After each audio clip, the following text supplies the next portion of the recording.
Hi, magandang araw sa inyo mga kuchikoys at kuchikays kong Scorpio signs. Ito na ang inyong general love message for this time and moment or the present time. So tingnan natin kung ano nga ba nangyayari sa inyo sa buhay pag-ibig mga kuchikoys at kuchikays kong Scorpio signs.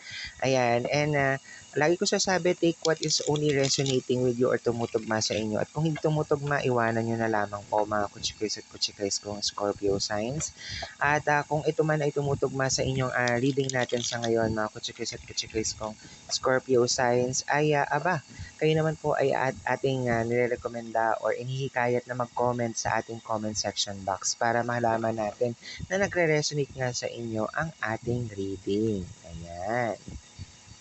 So, tingnan ninyo dito mga kuchikays at kuchikays kong Scorpio signs. Ito na ang inyong reading regarding sa situation mo for your love situation.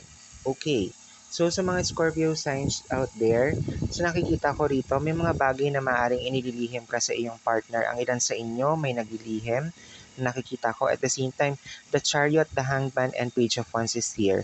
May ilan din sa inyo na nakabitin sa ere, no? Kaya siguro naglilihim kasi parang hindi alam kung aaminin ba sa inyo inyong mga partner ang mga sitwasyon o ginagawa ninyo sa buhay, no?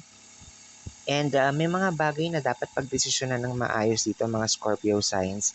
I'm seeing here with the Page of Wands, marami rin mga bagay na dapat kang sabihin talaga eh. Kumbaga gustong-gusto mo nang sabihin sa partner mo yung mga bagay na to. Pero natitigilan ka at times. Bakit ka natitigilan? Bakit napipigilan mo yung sarili mo na sabihin kung ano yung mga bagay na gusto mong sabihin with your partner?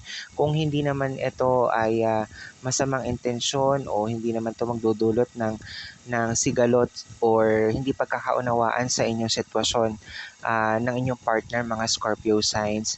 No, ang ilan sa inyo nakabitin din eh. Parang siguro naghihintay din kayo ng mensahe mula sa inyo inyong mga partners eh. Pero ang kailangan nyo lamang gawin dito, mga Scorpio signs, no, ay maging kalmado all the time. Kasi may mga bagay at times na pag kayo ay nakapagsalita din, kumbaga pag kayo ay galit, nakapagsalita kayo hindi maayos sa inyo inyong mga partner, eh medyo masakit, no? Kumbaga, yun ang dapat iwasan. Kasi kaya maaari siguro na pinipigilan or titigilan mo lang ang sarili mo na magsalita siguro kasi baka masakit ka nga magsalita.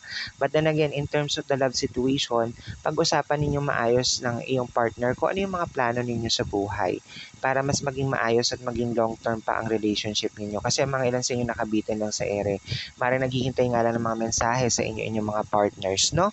So, ayun lamang yung nakikita ko so far mga Scorpio signs, no? At salamat!